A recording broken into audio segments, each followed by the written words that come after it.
Good morning. Welcome to First Parish Brewster. We are a Unitarian Universalist welcoming congregation of people of diverse philosophies and beliefs, people of various cultures and races, sexual orientations, gender identities, abilities, and socioeconomic backgrounds. Whoever you are, wherever you are on your path, may this be a place of rest and restoration on your journey. I'm Reverend Jessica Clay, the minister of this congregation. Happy to be welcoming you to the service today with our interim music director, Kaiza Fern, and and our guest musician, Maria Rindinello Spraker. Many of you remember Maria has come here many years, so welcome back, Maria. We're so glad you're here.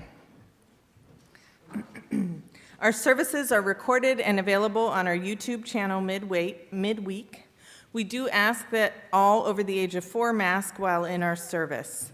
Please, at this time, silence your cell phones. We ask that all wear their name tags or fill out the sticker name tags in an effort to be more welcoming. We also welcome the noises, movement, and mirth that little ones bring to our services. Our services are 60 to 75 minutes long. If you need to leave before then, you're welcome to use the doors at the rear of the sanctuary. For those of you who may be first-time visitors this morning, welcome. We're so glad you're here. Are there any visitors who'd like to introduce themselves, and I will bring a mic to you? Hold on one second, and I'll bring you a mic.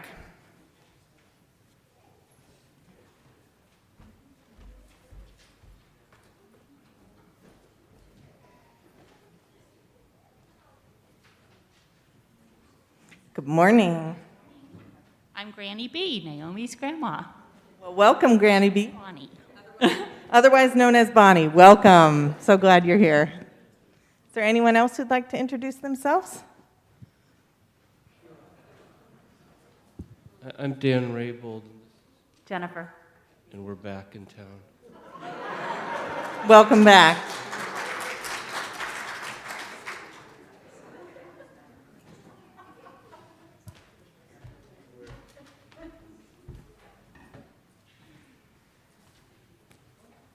Welcome, visitors. If you'd like to learn more about First Parish Brewster, please fill out a welcome card found in the back of the pew in front of you and place it into the offeratory basket. Also, if you're interested in learning about membership in our congregation, the membership book will be available for signing today during coffee hour in the parish room. Look for the welcome flag in the back of the parish room. Welcome on this morning, which we make sacred by our presence together, and a big welcome to everyone streaming. Let's give them a wave. We're so glad you're here. Next Sunday, you're invited to join our annual Reverend Dr. Martin Luther King Jr. Day service. Join us as we reflect on our social justice history and what we are called to in this moment. All are welcome at 10 a.m. Following the service today, everyone is invited to the parish room for mask optional coffee and conversation, or you're welcome to socialize in the sanctuary with masks on. And just one announcement for you this morning, I invite you to look at the back of your order of service, and you will see that we are so lucky to have Reverend Dr. Kristen Harper, who's the minister of our neighbor congregation just down the road, coming and speaking about the spiritual aspects of racial justice, why we do this work on January the 22nd, from 2 to 4 p.m. So please put that on your calendars. You definitely don't want to miss it. Welcome to our service today. It's so good to be together.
Thank you.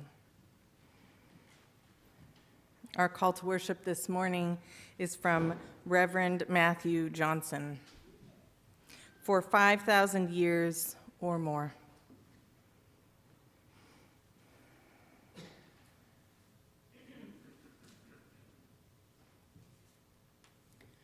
For 5,000 years or more than 15,000 generations, human beings have been invoking spiritual power. My predecessors and yours have gathered together to make sense of their lives and their place in the cosmos. And they have spoken aloud and invited what they conceived as sacred and powerful to be with them. They called upon the spirits of air and earth, fire and water. They called the bear and the deer. They asked for the raven to protect them. They pleaded for the heroes of old to slay the monsters of their fears. They sang songs they learned from their grandparents and moved in the appointed ways or in ways that were new, but felt like the right thing to do. And they imputed power to these spirits and to the memories of these heroes. They called them gods, and they were invoked. Vishnu and Kali, Elohim, Odin, and 100 million others. Every group of people everywhere. They gathered to make sense of their lives and to make sense of their place in the cosmos, and they called these spirits to be present to them. And so do we. So do we gather this morning to make sense of ourselves and this universe in which we live as best we are able.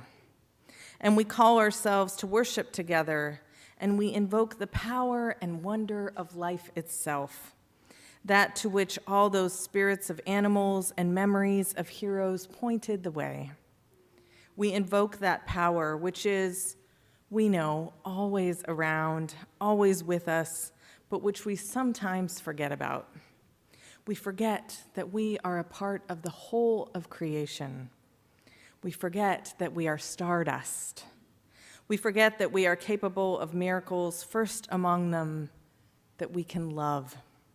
We forget these things, so we invoke the power of existence so that we can remember, so we can lift our eyes and open our ears to the true and beautiful. For 5,000 years or more, we have done this. In many tongues, in many ways, we have done this. And so we continue that ancient tradition in our way and in our time. So now let us worship together. And I invite the Fitzgerald family forward to light our chalice.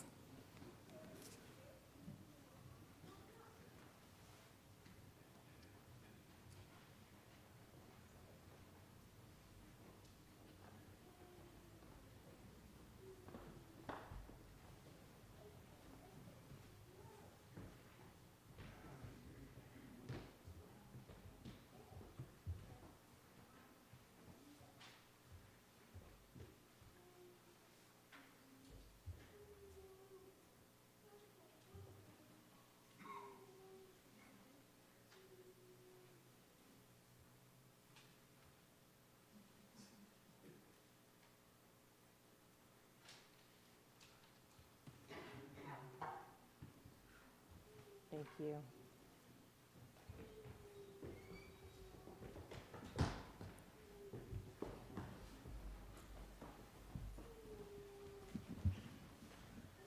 I invite you to rise as you are able in body or spirit, or both, and join in singing Just As Long As I Have Breath. It's hymn number 6 in the gray hymnal. And I also invite you to add a little something in between the verses that I came up with. And I hope Johann Ebeling might approve. We are going to sing more yeses at the end of this. So at the end of this hymn, it goes, tell them I said yes to life. And we're going to add, yes, yes, yes, yes, yes to life. Let's practice that. Yes, yes, yes, yes, yes to life. And for the lower voices, I have something for you too in case that feels too high. You're gonna sing, yes, yes, yes, yes, yes to life. So low voices, go. Yes, yes, yes, yes, yes to life. How about both together, high and low? It's gonna sound like this. Go for it. Yes, yes, yes, yes, yes to life. And we'll do the same thing in between the others, but yes to truth, yes to love, you get it. Here we go.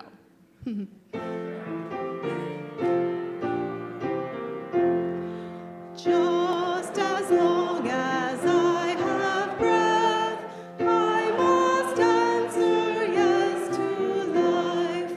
Though with pain I made my way, still with hope I meet each day. If they ask what I did well, tell them I said yes to life.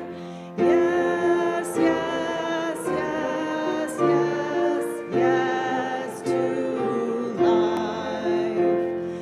Just as long as vision lasts, I must answer yes to truth. In my dream and in my dark, always that elusive spark. If they ask what I did well, tell them I said yes to truth. Yes, yes, yes, yes, yes to truth. Just as long as my heart beats, I must answer yes to love. Disappointment pierced me through, still I kept on loving you. If they ask what I did best, tell them I said yes to love. Yes, yes, yes, yes, yes to love. Please remain risen for our affirmation. We believe in love. We believe in truth. We believe in helping others. We believe in the sacredness of life.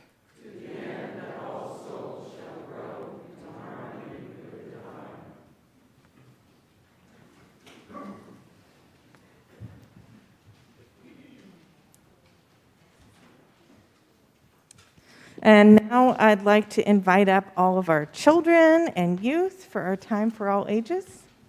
You're invited to come on up and go ahead and sit down over here.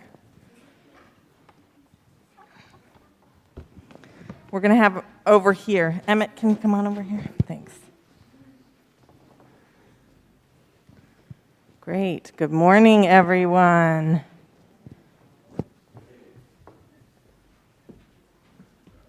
Go ahead and sit right here, Naomi. There you go.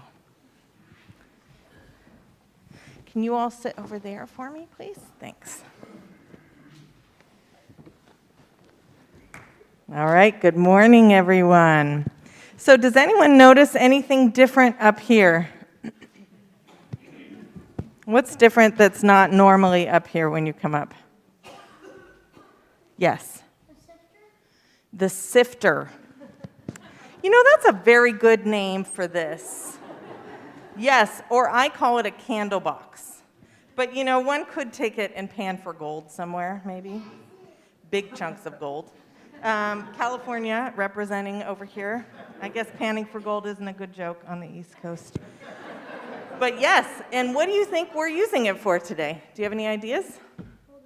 Holding candles, yes. So every January we do this service where we honor people who have died in the last year and give people a chance to light candles for them and say their names. So for the Time for All Ages today, you're invited to, do you have anyone who has died that you know of in the last year? You can say their name and light a candle, or any pets that have died. I'm just going to sift our sand a little bit. It's just a little far forward. It's fine. Okay, no over here. Anyone else have any pets or, yes, Laura? Petunia the pug. Petunia the pug. You want to light a candle and put it in? Petunia was the cuddliest.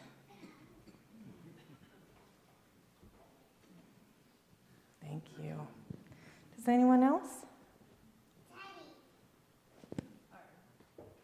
My second son. Your second son. Do you want to come up and light a candle?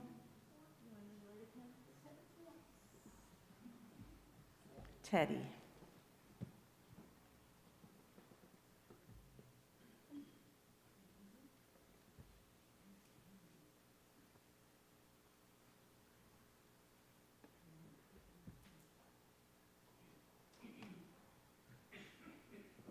Thank you. Does anyone else? Up. B? You want to light a candle?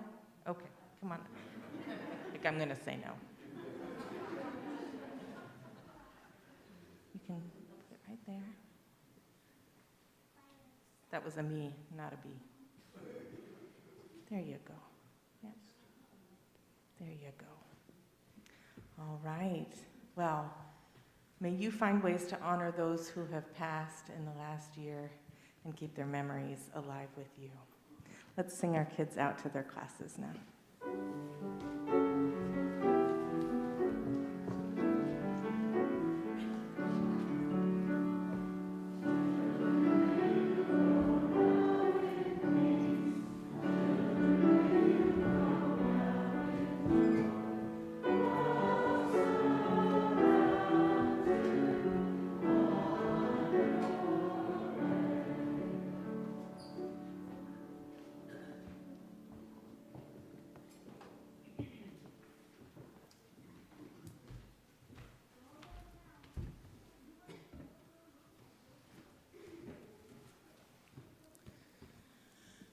Will you join me in the spirit of meditation and prayer?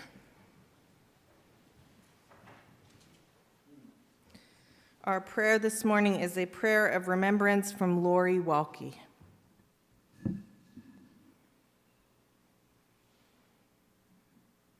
Let's just sit together for a moment. If you have something in your hands, set it down. If your eyes are on me, feel free to close them or cast them down as we breathe together.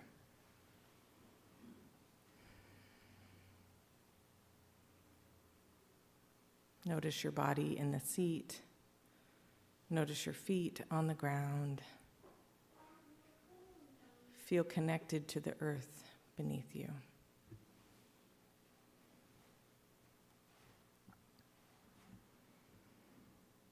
Holy One, on this day of remembrance, we say aloud their names again, the names of those who died this year. Died, the word is jarring. So jarring that we hardly use the word, substituting euphemisms that are a bit more vague. Sometimes people say lost when what they mean is dead. We lost so-and-so this year. But people who die are not lost, they are not misplaced. We did not just lose sight of them, nor did they wander off. They died, and it is as final as the word sounds.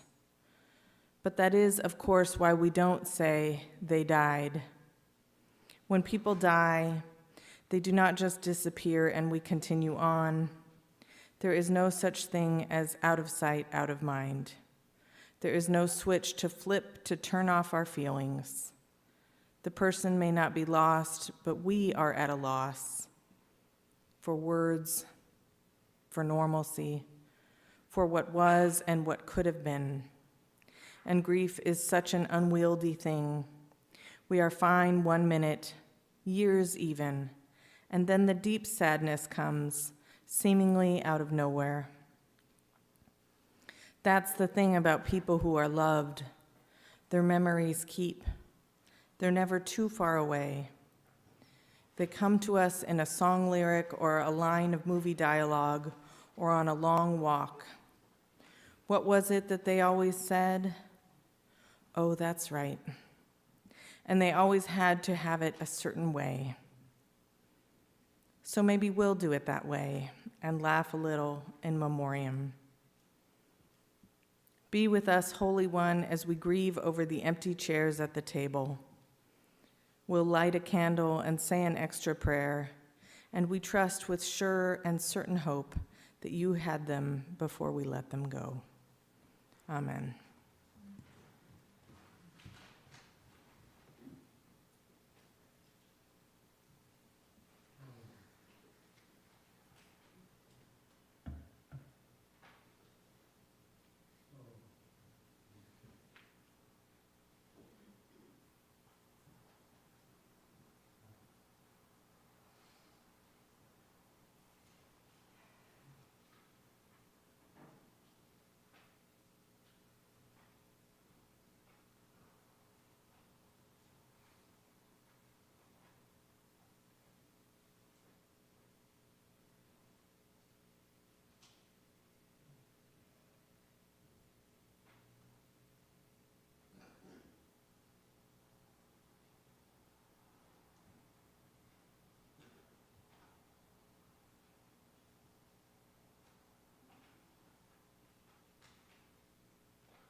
Our reading this morning is For Grief by John O'Donohue, one of my favorite Irish poets.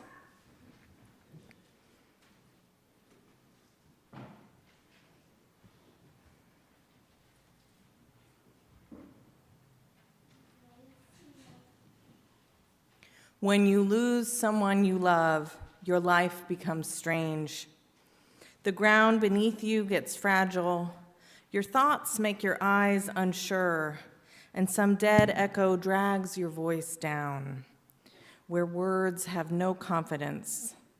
Your heart has grown heavy with loss, and though this loss has wounded others too, no one knows what has been taken from you when the silence of absence deepens. Flickers of guilt kindle regret for all that was left unsaid or undone. There are days when you wake up happy again inside the fullness of life until the moment breaks and you are thrown back onto the tide of loss. Days when you have your heart back, you're able to function well until in the middle of work or an encounter, suddenly with no warning, you are ambushed by grief. It becomes hard to trust yourself. All you can depend on now is that sorrow will remain faithful to itself. More than you, it knows its way and will find the right time to pull the rope of grief until that coiled hill of tears has reduced to its last drop.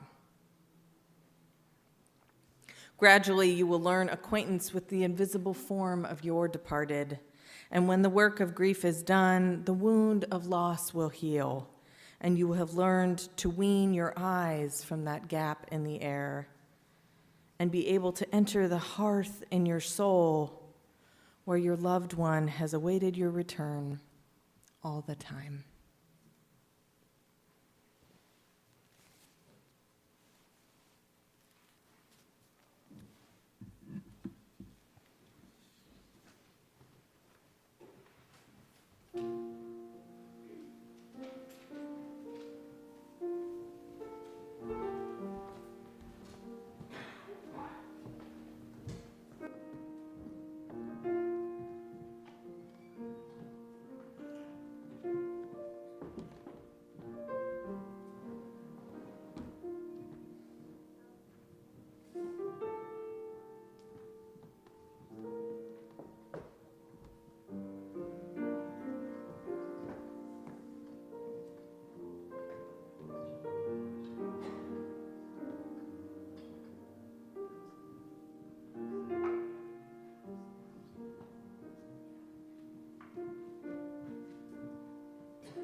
Each week, we have the practice of splitting our offeratory plate. Half of what's collected goes to the work of First Parish Brewster, and the other half goes to a worthy organization nominated by one of you. As you can see in your order of service, the organization that half is going to this week is Grandmothers Against Gun Violence, Cape Cod. Grandmothers Against Gun Violence is a nonprofit, nonpartisan, grassroots organization created in January 2013 in the aftermath of the tragedy at Sandy Hook Elementary School in Newtown, Connecticut, which many of you know we just hit the 10-year anniversary of that tragic event. And so this organization is focused on gun violence prevention and firearm safety. There are a couple of ways you can give today. You can text to give, the number's in your order of service. You can place check or cash in the offeratory basket, or if you're online, you can give on our website or mail a check to the office made out to First Parish Brewster.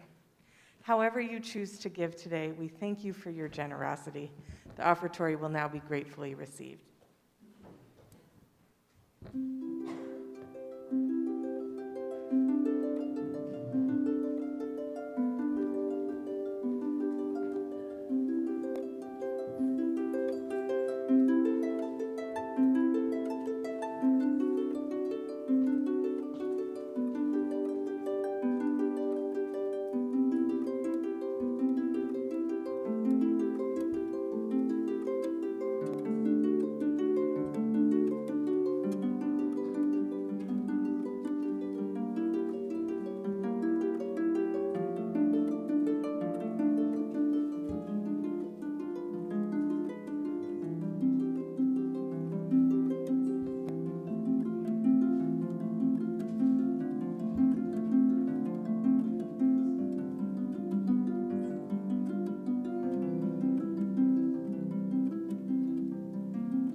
Wouldn't it be nice to have a harp every Sunday?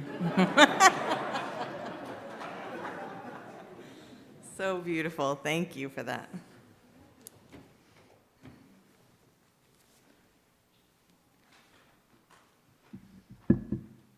So as I said to the children and youth, each year we do this service where we honor people who have died in the last year.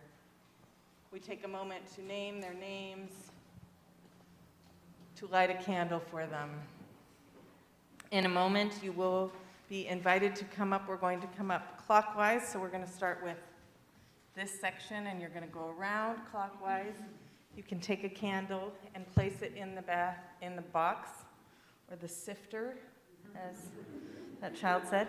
I do ask when you put the candles in to start in the back, and then come forward. That way, whoever's last isn't reaching over lit candles. And at the end, if you don't want to come up, I will ask if anyone wants me to light a candle for them, and I will light a candle for you, so you don't have to come up, but it is your choice. You can choose to say the person or people's names into the mic, or you can move on. And if someone has already said your beloved's name, you can say the same name again. So we have many beloveds who have died over the last year. So now is the time to honor them. If you would like to come up and go clockwise, please. This whole section can go ahead and go.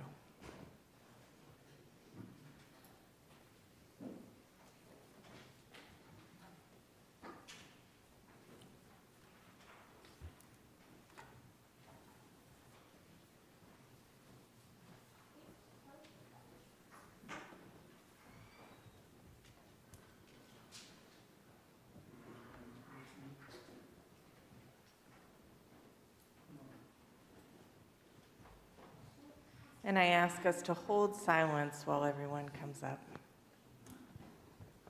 For Victor Delisle and for all the people killed during the wars of the past year.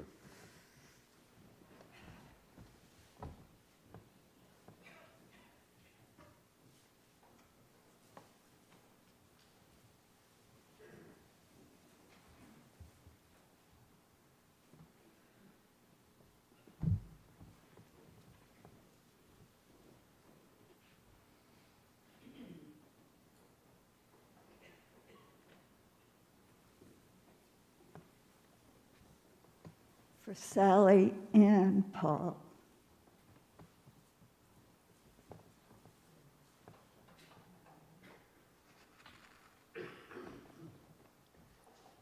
For 4 members of my senior living community, Noella Morrison, known as Vim, Nancy Foley,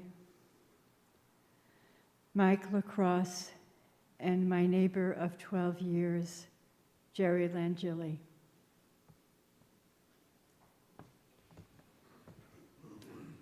For my niece, Julia, and for our teacher, Thich Nhat Hanh.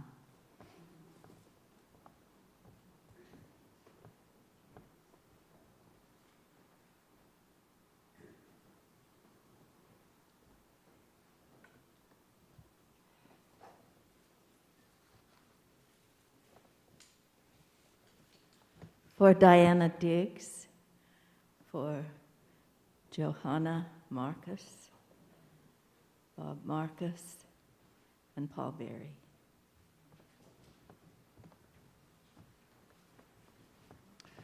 Matt Schuler, Paul Berry, and my kitty, Clyde.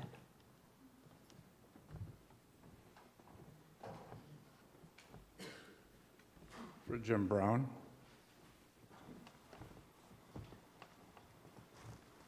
For Sally and a beloved dog, Sam.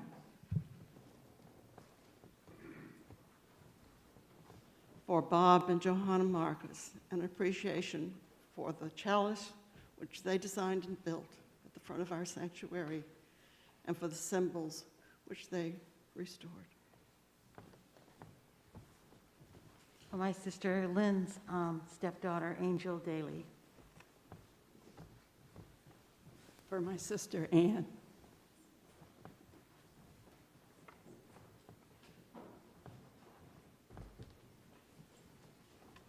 The needless dead.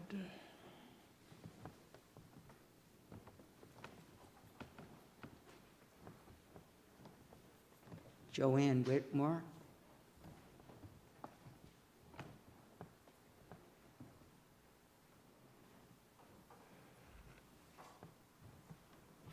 For Justin Beta, beloved pet, and also for my uncle, Frank Munsell.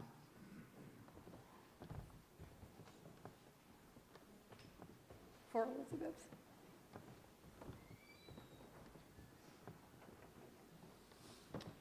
Craig Stone, my best friend for 58 years.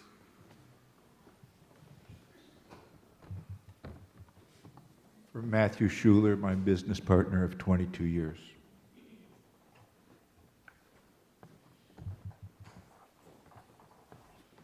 For my former wife and lifelong friend, Beverly.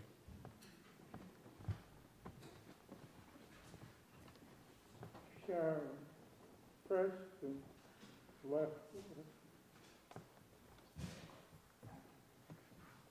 And for Sally Williams.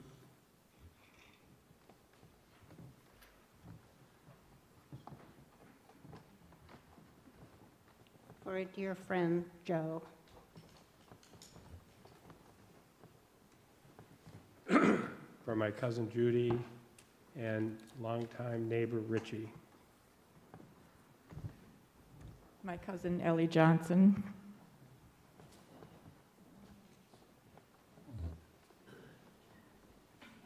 For Al Williams and George Tyner and Ellie Johnson.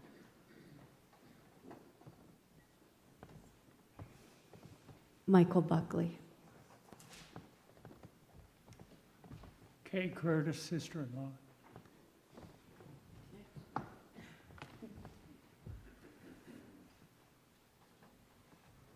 My husband, Jim Caramy.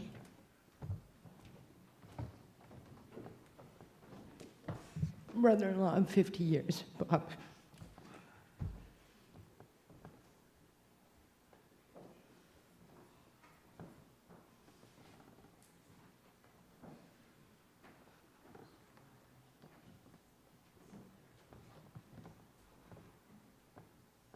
And Joe Bauman.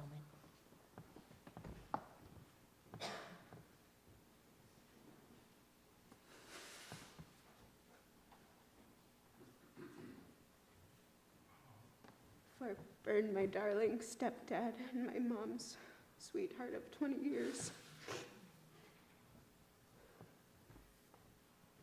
Is there anyone in the balcony who'd like to come down? You're invited to come down now. Otherwise, this side, if you can come around. You can go. The right side of the sanctuary is invited to get up. My right, your left.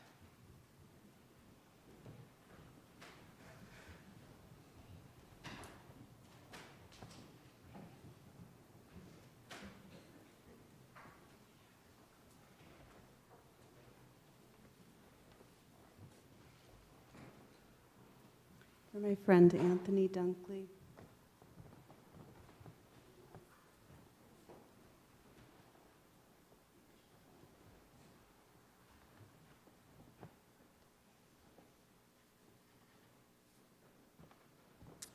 For Will Parks, Q Williams, and Cotton James.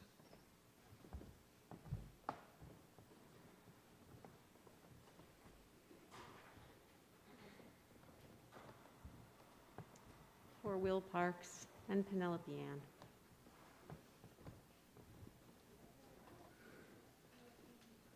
For my ex-mother-in-law, Jean, and friend, Jean Trainer. For a longtime friend, Linda Blaine. And my friend's daughter, Nicole Dutra.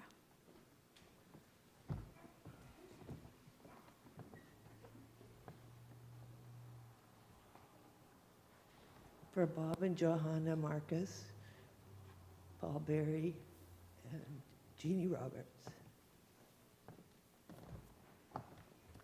For Annie Ricciardi, Linda Bass, and Paul Berry.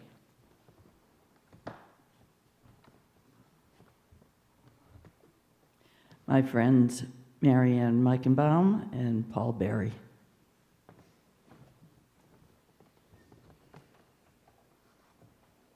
Scott Blakely. For my dear friend Jan Morin, and for my son's young friend, 38 years old, Joe.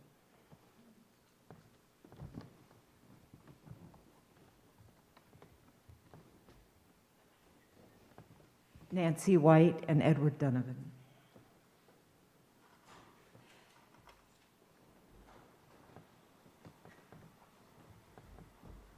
Bob and Johanna Marcus, Paul Berry, and Penelope.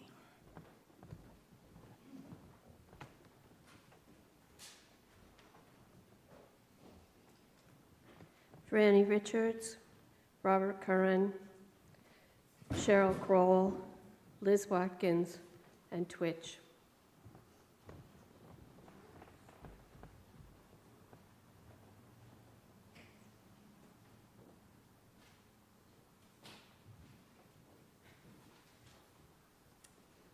For my husband's childhood friend King, for Mary and Kaimani, recent victims of domestic violence, and for my second son Ace, who would have been 3 months today.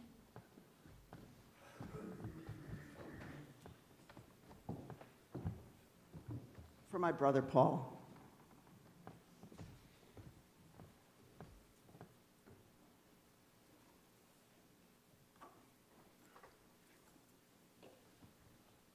For my dear friend Milton Barnes.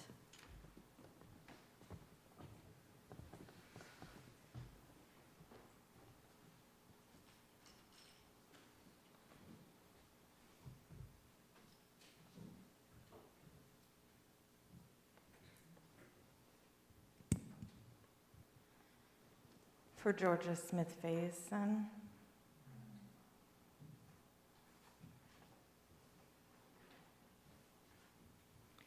For Susan Daly's son.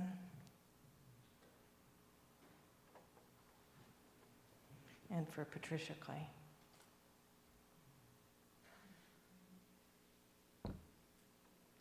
Is there anyone who would like me to light a candle for them who did not want to come up?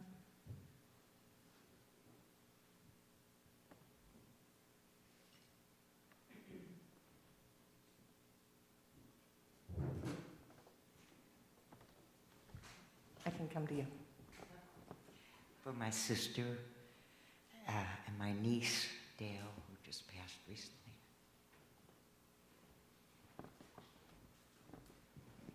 Is there anyone else?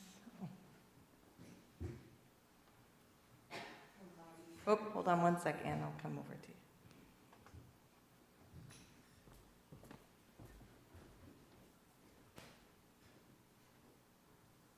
Marty Perry, whose memorial was held here yesterday.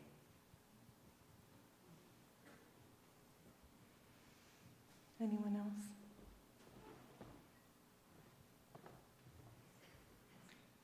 I'll light one more candle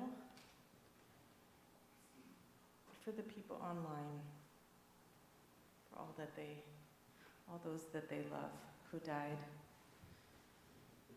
May these candles and speaking their names in this space bring comfort to our grieving hearts.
Kisa Gautami was a young woman from a wealthy family who was happily married to an important merchant at the time.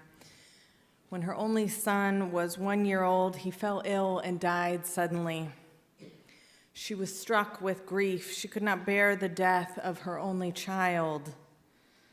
Weeping and mourning, she took her dead child in her arms and went from house to house begging all the people in the town for news of a way to bring her child back to life. Of course, nobody could help her, but she wouldn't give up. Finally, she came across a Buddhist in the town who advised her to go and see the Buddha himself. And when she carried her child to the Buddha and told him her story, he listened with patience and compassion and then said to her, "Kisa Gautami, there is only one way to solve your problem. Go and find me mustard seeds from any family in which there has never been a death."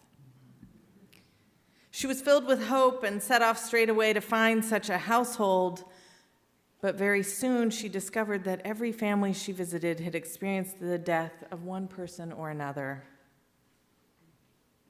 And at last she understood what the Buddha had wanted her to find out for herself, that suffering is a part of life and death comes to us all. Once she accepted the fact that death is inevitable, she could continue with her mourning and move forward. And she took her child away and buried him, and then became one of the Buddha's followers. This is a very familiar story. I'm sure you've heard one version of it or another. It may be one of the most famous Buddhist stories. And what this story is highlighting is that none of us avoids grief. There's not one household here that is not touched by grief in some way. To live is to experience loss. And in the living, in the moving through that, we learn things. We learn things about ourselves. We learn things about what it means to carry loss as we move forward in our lives and what it means to choose life. So typically in this service, sometimes I've done a list for you of things I've learned about grief. That's pretty much been almost every sermon since I returned last May.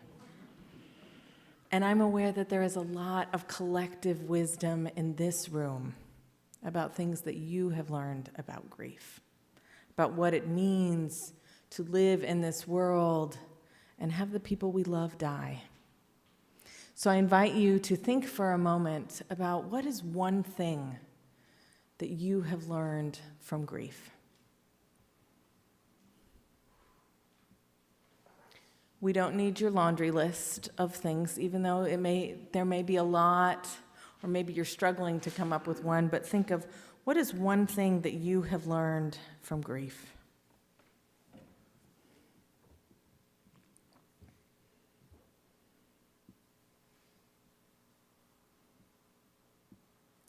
And now you're going to go and share that with someone. And so when you share, we're going to practice being active listeners, kind and compassionate listeners, and it's not going to be a conversation. You'll find someone, say your name if you don't already know them, or maybe remind them of your name if you're not wearing your name tag, and listen to their story and listen to their one thing, and then say, "Thank you for sharing." And then it's your turn to share. So we don't need commentary or further questions. This is just a place to give each other the gift of listening to what we have learned from our grief. So please go and find someone now.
We'll take about 30 more seconds. Hopefully each of you has shared and thanked the other. And when you're done, if you can just sit in silence.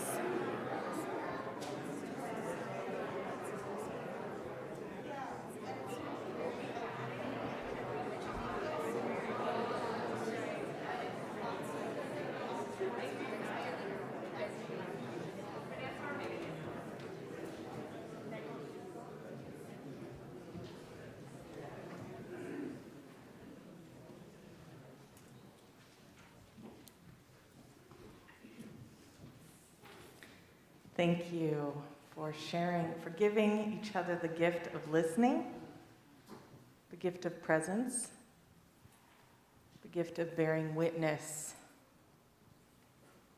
to what it means to live and love and grieve. We have a couple of moments for some brief shares. Please share your own, not what the other person shared with you. Is there anyone who'd like to share?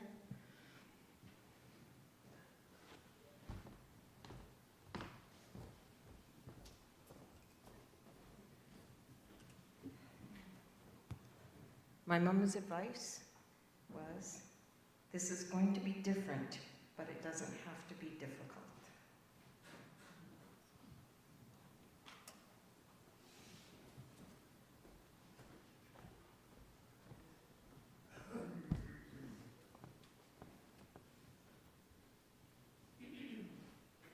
I've learned that I can survive it even when it doesn't feel like I can.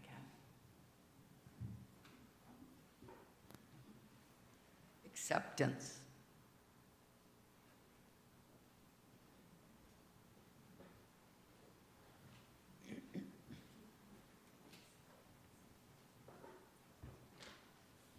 Look for what they gave you in the everyday life. It's there.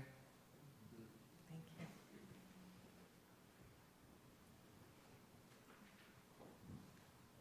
It's sort of the other side of the coin of love. That sometimes you really need to dive deep into the grief and make space for that. The grief doesn't negate joy.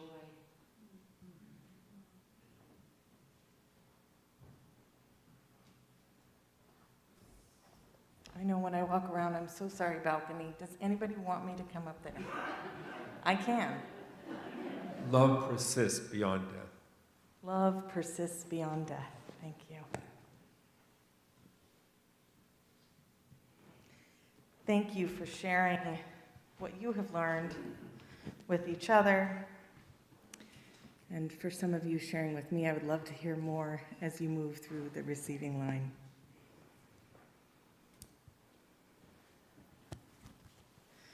Sometimes it's hard for us to share what we've learned about grief with each other. Sometimes we don't want to talk about our grief and be a downer, but it's part of life. We all feel it. It's part of the universal experience. And sharing it with each other and knowing that you're a little bit less alone helps strengthen the bonds of community, helps strengthen the bonds of love that holds us when we lose. We don't lose. When the people we love die. The more we can talk about what it is to grieve, the more we are talking about what it means to live in this world and have your heart broken and still say yes to life. Because grieving is a reflection of love. Thank you for sharing these with each other. Please rise in body or spirit for our closing hymn, number 128, For All That Is Our Life.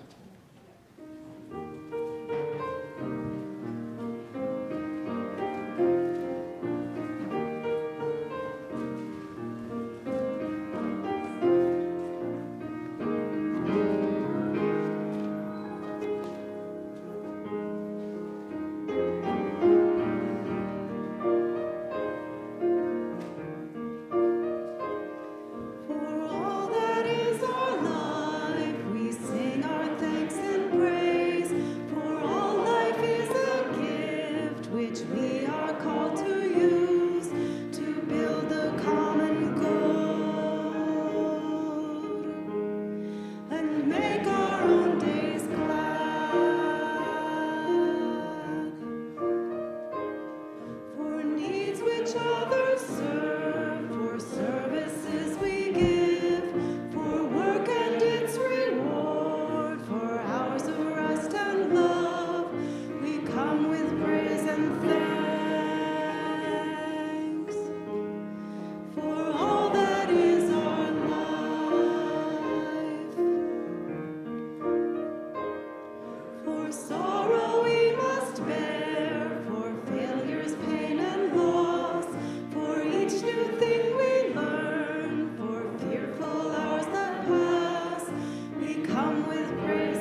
for our benediction today, will you place your hands on your heart and look around at each other?